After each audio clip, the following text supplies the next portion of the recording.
E daí, embora tenha sido baseado em fatos reais, eu também usei elementos ficcionais para deixar a leitura mais atraente e a história descer mais redondinha. E depois disso, então, eu não escrevi. Depois que eu publiquei em 2014, eu passei a escrever outras coisas que não só as minhas experiências.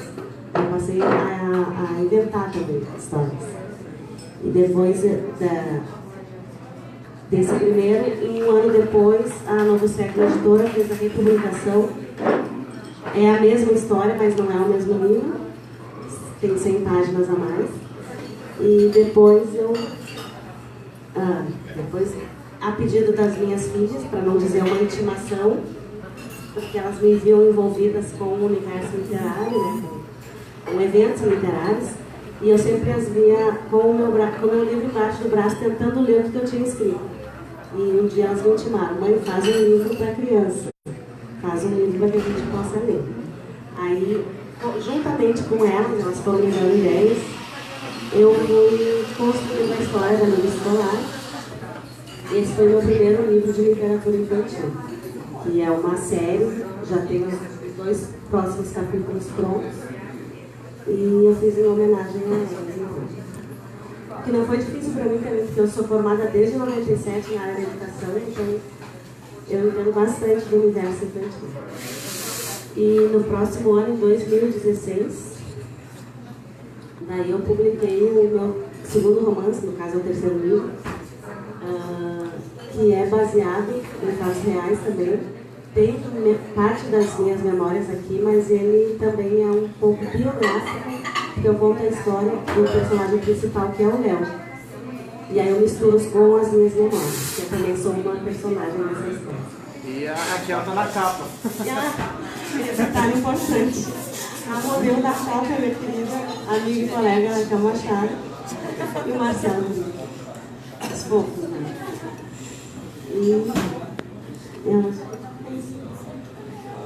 Então, vou seguindo aqui a sugestão da Cláudia, eu vou falar para vocês então por que eu comecei a escrever também. Eu escrevo desde que eu me conheço por gente, desde criança. Inclusive, eu achei um tesouro lá em casa e eu trouxe para compartilhar com vocês. Na verdade, ela não queria compartilhar, eu que insisti, porque eu acho isso aí é um... Essa aqui foi uma das minhas primeiras histórias. Eu tinha 11 anos. Tipo, errado. Adolescente com seu, cachorrinho meio pintado. Assim, toda escrita à mão, então, a letrinha, né? Pelo menos as confissões não foram Santilha, né? De adolescente. Foi uma das primeiras histórias assim, que eu realmente escrevi e finalizei, assim.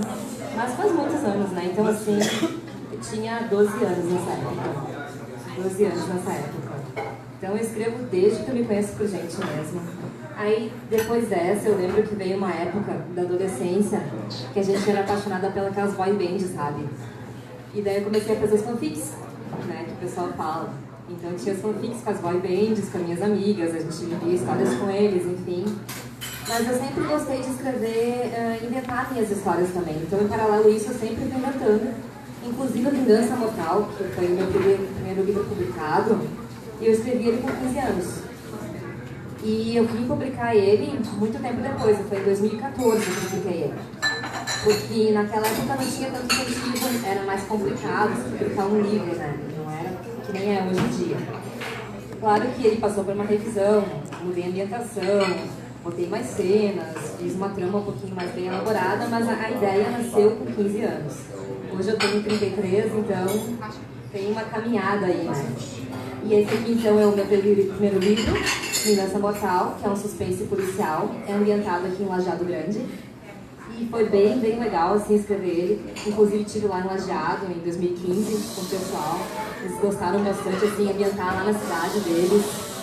E outra coisa interessante é que esse livro viajou ao Brasil, né?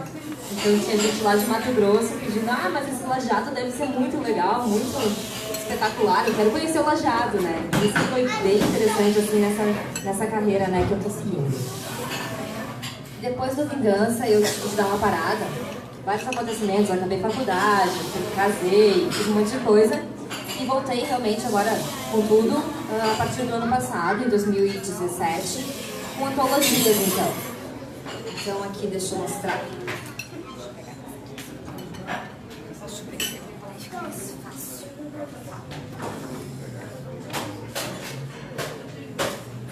Então até o final do ano eu quero fechar com 10 antologias. Eu publiquei então essa De Volta a Salem, que é um livro de terror, que ele é voltado para as bruxas, então na época de Salem, lá onde tinha perseguição contra elas, enfim. Tem o livro do Zodíaco, que também é um livro de terror daí, e ele fala sobre o lado sombrio dos signos do Zodíaco. Então nesse livro cada signo tem 2 contos. Depois disso daí eu achei uma história que eu tinha escrito também lá com meus 15, 16 anos, infantil, e mandei então para a antologia infantil daí de Sonhos e Fantasias. Daí esse livro é todo voltado para esse público mais infantil mesmo. E aí eu publiquei o Romances de Época, aí entrei no romance mesmo, que nem eu falei, é meu gênero preferido. E daí consegui escrever finalmente o primeiro conto meu, que era de romance de época mesmo. De romance ainda participei da antologia Universo Conspira Amor. São todos contos bem fofinhos, assim, bem interessantes, sabe? Pra quem gosta dessa coisa de mais romance, enfim. E uma das últimas antologias que eu tô agora, que veio, foi os relacionamentos virtuais. Que de um lado tem contos de terror e do outro tem contos de amor. Então, aqui me agrada os 2 gêneros. E eu, como estou nessa, escrever terror, escrever romance, né, gostei bastante de participar dessa antologia. E esqueci de comentar só que nesse meio tempo também participei do livro Escolha Perfeita, que foi feita por vários escritores. Aí não é uma antologia, cada escritor tem um capítulo do livro. É uma menina que sonha, e cada capítulo é um sonho que ela tem. E daí foi publicado pela editora Elas. E é isso, minha trajetória de escritora está indo assim. Agora, esse mês, estou fechando então a antologia dos mascotes. Para quem gosta de animal de estimação, assim, estamos recebendo contos ainda. Até dezembro, acho que a gente consegue fechar ela. E mais umas 2 aí para sair até o final do ano também. É isso. Então, agora eu vou fazer dar uma breve explicação, assim, vou começar diferenciando ficção de não ficção, para depois entrar nos detalhes dali dos gêneros literários. Então, ficção é uma história inventada. Não ficção é uma história baseada em fatos reais, o que não quer dizer que ela não tem elementos ficcionais também. A maioria das vezes o autor da história real precisa também usar elementos ficcionais para deixar a história mais atraente. E na diferença da biografia, do romance real, do não ficção, né, que são divididos em biografias, autobiografias, memórias. Então tem a biografia, que é o autor contando a história de outra pessoa, geralmente uma pessoa célebre. Antigamente se fazia uma biografia exatamente de uma pessoa que já tinha falecido, né? Hoje em dia já tem uma tendência a fazer a biografia para homenagear a pessoa ainda em vida. E a autobiografia, que é o autor, então, contando a sua história, ele enxergando as suas vivências e como ele reflete sobre a sua vida. Daí pode incluir também outros elementos literários, como confissões, memórias, cartas. E como um exemplo, então, de autobiografia é o livro Se o Destino Soprar, que também alguns consideram ele como memórias, por ele ter também justamente elementos ficcionais, não obedecer apenas a uma linha do tempo. E depois, as memórias, daí o livro de memórias é geralmente por um viés específico, daí alguma história do autor, que ele considera mais importante, ou algumas histórias. E hoje também tem a tal da autoficção.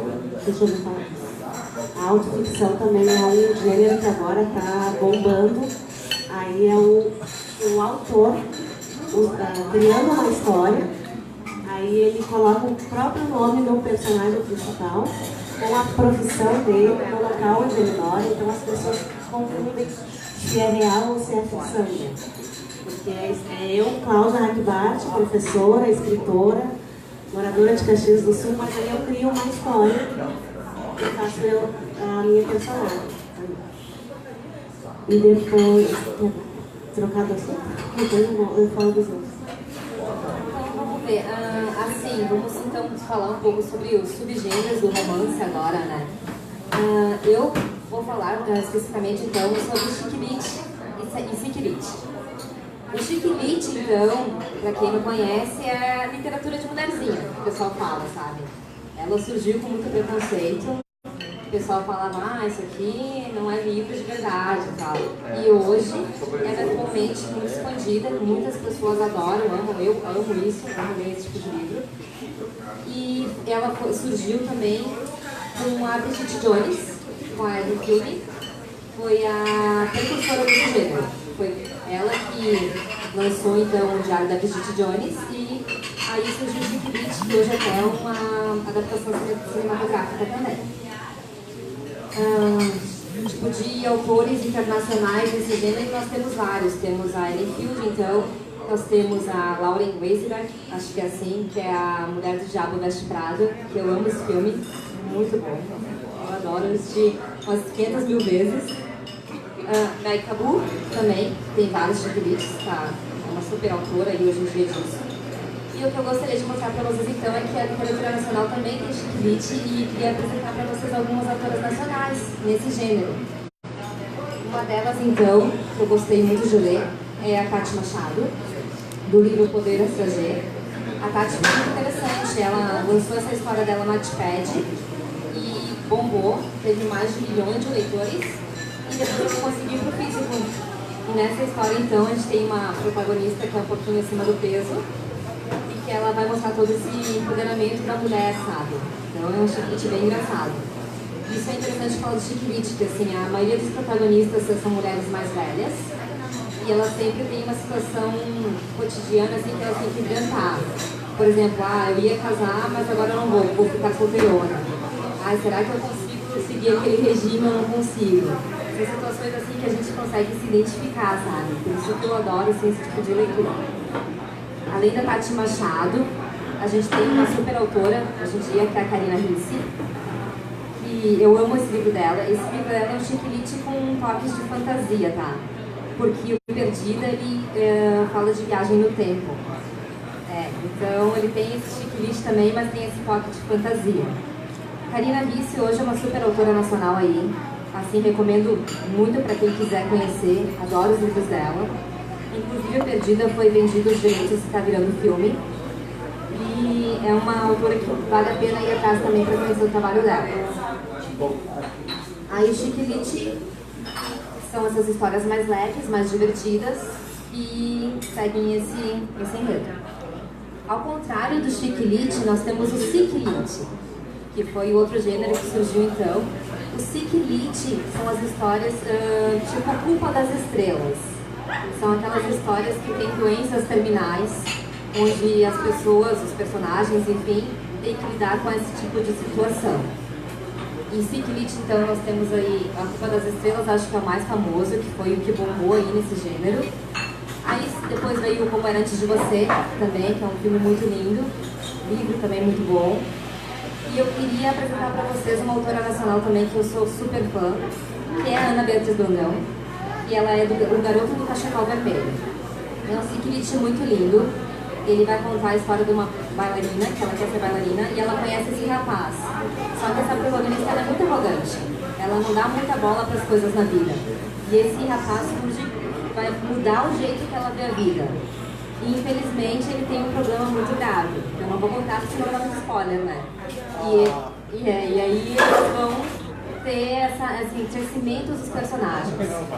Esse livro da Ana é muito legal, porque os direitos autorais desse livro, metade dos direitos, ela doou para instituições de pessoas que tenham ela.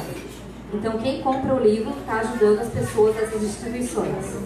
Eu achei muito fantástico isso da autora. Aí tem o Garoto do Cachecol Vermelho e tem a Garota das Sapatilhas Brancas, que daí é na visão dele. E esse livro recentemente foi também vendido os direitos autorais, tá virando filme. E estão fazendo o teaser dele agora, até o final do ano vai sair. É uma super escritora, eu gosto muito, assim, e aconselho. Escritora nacional aí pra vocês, o Garoto do Cachecol Vermelho. Aí, se quiser seguir, fala pra mim. Agora fazer uma breve distinção entre romance histórico e romance de época. E há sempre uma tendência assim, a confundir romance de época com romance histórico, que é compreensível. A maioria dos leitores não sabe se está lendo um de época ou um histórico. Eu mesma passei muito tempo nessa dúvida. Mas aí, para isso tem uma explicação bem simples. Se o livro focar num fato histórico que aconteceu num determinado tempo, num determinado local, ele é considerado romance histórico.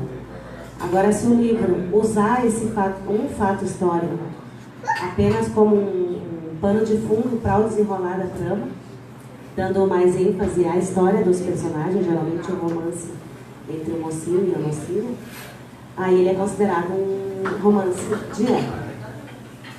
O romance histórico ele se preocupa muito com datas e com fatos históricos. Tem a leitura mais complexa, né, onde o autor usa o tempo e o lugar para inserir o personagem principal, os personagens principais, né, os reais, e misturá-los aos fictícios. Então, mistura a realidade, os fatos históricos com os imaginários. Aí, essencialmente, a realidade interagindo com a ficção.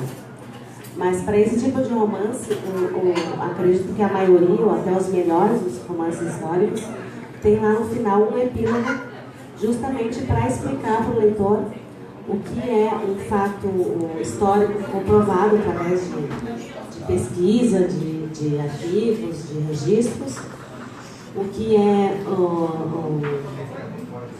o que talvez seja verdade, porque era um costume da época, e o que é uma licença poética, no caso, uma licença literária. Mas aí eu costumo dizer assim, para quem quer uma leitura mais leve, atraente e cheia de paixão, eu indico um romance de época. E para quem quer uma história mais complexa, recheada de informações e similaridades com o real, eu sugiro o livro, um romance histórico. Aí, como exemplo, como dica de romance histórico, que a Raquel já mostrou esse, né? A antologia Romances de Época, que para quem me conhece, eu não costumo fazer propaganda de literatura estrangeira, então eu totalmente apoio os autores nacionais, principalmente os locais, então eu estou sempre fazendo propaganda deles. Mas também essa história, essa antologia está bem, tem 12 contos, né? 10 contos de autoras nacionais. E eu destaco o primeiro, que é o Último Baile, que acontece, é ambientado então no Rio de Janeiro, no ano de 1889. E nesse conto aqui, é um grande baile lá no castelo e alguns personagens estão envolvidos num diálogo bem filosófico e começam a declamar poesias. Aí uma delas é a Minha Terra Tem Palmeiras, onde canto sabiá, os aves. E também, não só por estar na presença da Raquel, mas o dela também, Os Segredos Reais. Eu acho que é uma característica da Raquel, que traz também, além do romance, um grande mistério, né, dá um toque ali de suspense. E diferente assim das histórias de época que traz um grupo de homens que defende a família real, aqui é um grupo de mulheres que vai defender a família real. Então tá bem assim, bem criativo da parte da Raquel. E para o romance histórico, eu trouxe como dica O Tempo e o Vento, que é um diário belíssimo. Para mim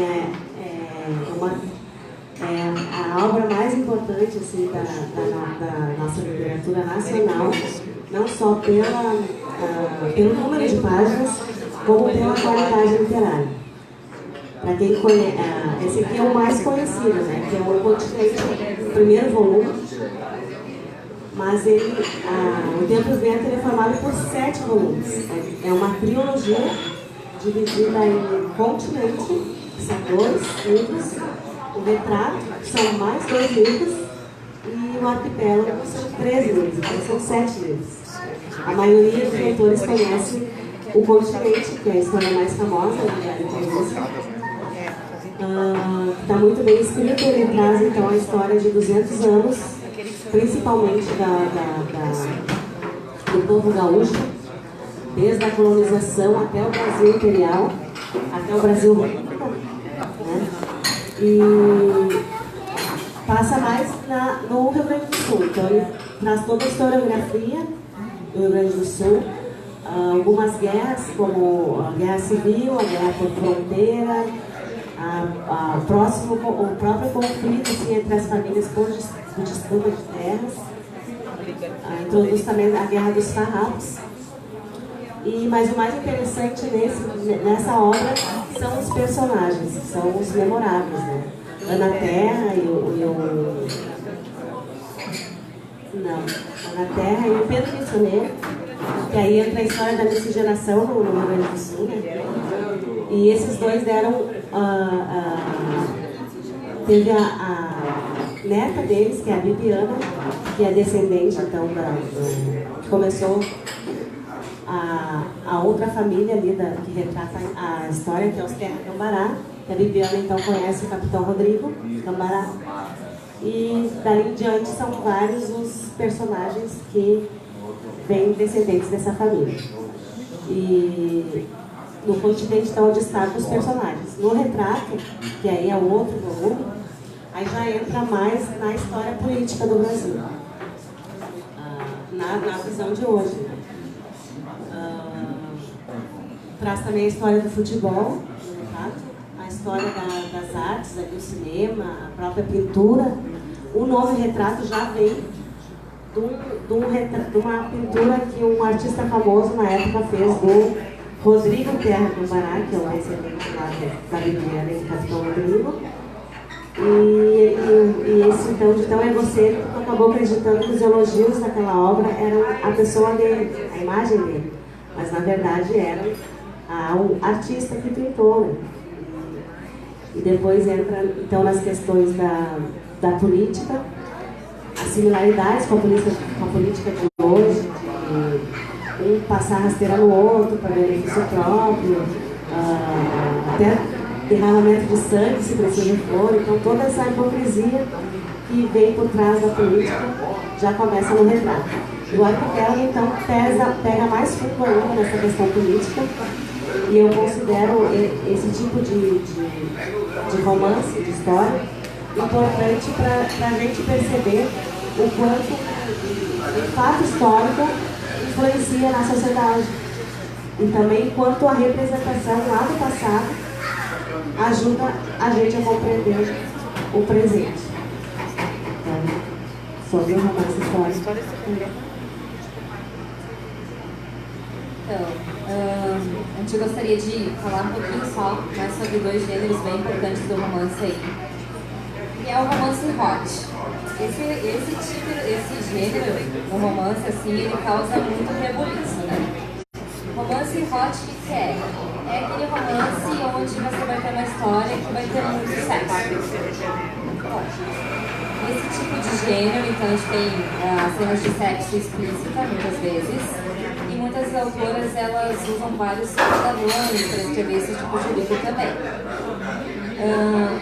Temos vários referências nesse gênero. Acho que o que bombou aí é os 50 Tons de Cinza, que a maioria do pessoal deve ter visto ou deve ter ouvido falar, pelo menos. Sylvia L. James, então, que é a autora de 50 Tons de Cinza, que virou, então, depois a adaptação cinematográfica.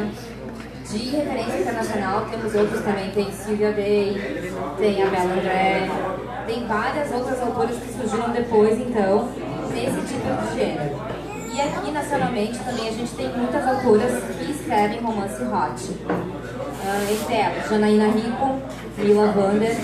E eu trouxe para vocês, então, o livro da Nana Pavoli, que é o Tudo Por Ele. A Nana, ela está sendo assim um boom nesse gênero aqui, porque ela também começou na Wattpad, ela tem lá milhões de leituras, e o livro dela agora foi comprado e vai virar uma minissérie da Globo. Ela já vendeu os direitos, eles vão fazer essa minissérie, e se eu não me engano é o livro A Redenção dela, que vai estar aí com a Globo agora no próximo ano. Então a Nana Pavoli, para quem gosta desse gênero assim, é o que tem hoje de nacional mais bombando em gênero hot. Mas tem, assim, outras autoras que eu gosto bastante também, e eu queria falar para vocês, que é a Lívia Santana, que é Os 7 Dias com Você, a história dela. Que aqui a gente tem, sim, cenas de sexo, a gente tem, sim, alguns palavrões, mas a gente tem um enredo, a gente tem uma história por trás. A Aline, ela conseguiu trabalhar esses personagens de uma maneira que prende o leitor e não fica só naquilo. Então, assim, é um romance hot, mas é um romance hot que vale muito a pena ler para quem busca um pouquinho mais que não só essas cenas de sexo. E ao contrário do romance hot, então, a gente tem um romance romântico, assim, que eu botei. Que nesse gênero, então, assim, acho que o que mais pega são as histórias amorzinho, né? Aquelas histórias fofinhas que todo mundo gosta de ler. Acho que o grande nome para citar aqui, Nora Roberts, que é desse tipo de história. E eu trouxe, então, para vocês conhecerem duas autoras e escritoras caxienses, tá? A Neiva, ela tá morando em Caxias, tá? Que é a Ana Lemos, tá? Que é do Sempre Foi Você. Esse livro é muito legal, muito legal mesmo, eu adorei ler. Que ele entra nesse romance mais romântico. Que ela vai viajar e ela tem uma aventura aí fora do país, que conhece um cara. E é muito legal esse livro dela aqui. E o outro livro que eu trouxe para vocês rapidinho só também é o da Neiva Berielli, então A Hora da Verdade, que também é a nossa escritora aqui hoje, estou morando em Caxias, e além desse, a Neiva tem vários outros livros publicados, e vale a pena conhecer. Sim, é muito bom, eu indico essas duas de olho fechado.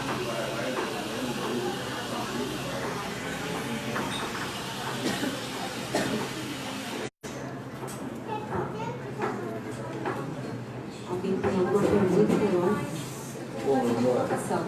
Tem mais uma colocação só para falar com vocês, pessoal, assim, o que eu acho da literatura nacional contemporânea hoje, sabe? Falando em nacional mesmo. Eu tive o prazer de participar da Bienal de São Paulo esse ano, e uma coisa que aconteceu lá e me deixou muito feliz foi que eles colocaram um horário para autoras nacionais estarem lá debatendo. Então tinha 10 escritoras nacionais lá. 5 eram de romance romântico, 5 eram de romance romântico. E lá no evento com a Bienal de São Paulo, eles estarem abrindo esse espaço para escritores nacionais, foi assim, um negócio que me deixou muito feliz mesmo. Isso quer dizer que o pessoal está se abrindo, está começando a ler, está começando a se interessar. E, nossa, isso para mim assim, foi muito legal. Fiquei muito feliz de ter participado, muito feliz pelas garotas que estavam lá. E é isso. Quanto a isso, para mim ainda é triste de ver, assim, de viver a falta de valorização que a nossa literatura nacional acaba enfrentando, principalmente a local. Por mais que se diga que não, há sim um certo preconceito. E eu acho que está na hora de a gente romper essa barreira do preconceito. Porque a gente tem que pensar assim, o pessoal de fora raramente vai importar uma literatura brasileira de fora. Mas o brasileiro faz justamente o contrário. Ele acaba supervalorizando só o que vem de fora. Mas aqui no Brasil a gente tem muitos autores de qualidade mesmo. É só tentar conhecer e se abrir para esse conhecimento. E principalmente em Caxias do Sul. Então quando eu participo dos eventos, eu já criei mesma barreira de não fazer propaganda de literatura estrangeira. Porque eu acho que essa propaganda ele já tem de graça, todo mundo faz. Principalmente os livreiros, né? As livrarias, elas já compram lá a obra por um valor altíssimo e eles têm que correr atrás e acabam então fazendo uma propaganda só daquele autor. Mas eu acho que o leitor, que o Brasil mesmo que diga que 50% da população é leitora, eu discordo. Raramente eu estou numa roda de 10 pessoas que 5 sejam leitoras, a não ser, claro, num evento literário onde a maioria ou é autor ou é leitor. Então eu sempre costumo fazer esse cálculo mental, quem é leitor aqui eu já vou, né? E eu não vejo esses 50% dos números. Eu não vejo nem 10%. Nem 10%. Não vejo. Então se monta 10, 1, 2 no máximo é leitor. Porque o que é considerado leitor? No Brasil, aquele que lê de 3 a 4 obras literárias, não jornal, revista, rede social, obras literárias por ano. E a diferença é gritante, porque Europa, Estados Unidos, um leitor é considerado aquele que lê 3 a 4 obras por mês. Então a gente já tem essa grande desvantagem. Então eu aproveito a oportunidade para convidá-los a conhecer a nossa literatura, principalmente a de Caxias do Sul. Tem para todos os gostos, né? Tem desde grandes poetas, tem a ficção, fantasia do meu querido amigo J.C. Quentin. Não conheço. Para quem gosta então de ficção, fantasia, né? Esse aqui eu super indico, a minha filha leu, adorou também. E ficção científica, como eu falei. Aproveito também a oportunidade para convidá-los. Dia 12 de outubro, agora sexta-feira, o lançamento então do meu livro O Último Einstein e a Relatividade do Amor. Traz temas como a viagem no tempo e a Terceira Guerra Mundial, que no caso seria a nuclear. Traz o personagem ilustre do próprio Albert Einstein. Ele é um viajante no tempo e vem ao Brasil para procurar o tataraneto, que é um capitão da Marinha Brasileira, o capitão Einstein. E para isso ele precisou da ajuda da escritora Alice Pereira. E os três juntos então se unem para salvar o mundo dos efeitos da guerra nuclear. E outro motivo de muito orgulho desse meu recém-nascido é que ele já foi homenageado com a medalha de melhor livro estrangeiro pela Literarte. Então foi bem legal. Alguém tem alguma pergunta? Eu sempre tenho uma pergunta. Algo mais direcionada para ti. Tu falou um pouquinho sobre tu abrir os teus diários e publicar, daí se colocar às vezes como uma protagonista. Eu queria só que tu falasse dessa diferença. Agora tu vai lançar o Último Einstein, que é uma 100% ficção. Eu não acredito muito em 100% ficção, porque a gente sempre coloca um pouquinho da gente, né? A gente sempre respinga um pouquinho da gente. A gente tem outras escritoras aqui. A Nath, a Maia também, que falam sobre temas super necessários e que precisam ser discutidos no Histórias de Minha Morte. E que a Maia começou também, depois de tudo, né, Maia? Um romance. Eu insisti para que a Maia publicasse, e a Nath também. Então fala um pouquinho de como é que é essa diferença de pular de um livro onde tu tá falando de ti, se colocando como protagonista, claro, de um pouquinho de ficção também, mas criar uma ficção 100%. Desde há 11 anos, então, quando eu publiquei o meu primeiro livro, desde então eu gostei tanto desse universo literário que eu passei a criar outras histórias.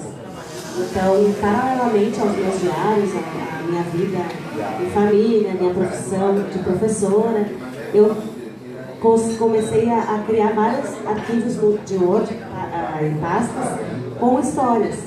E o Albert Einstein, meu pai apresentou desde muito pequeno.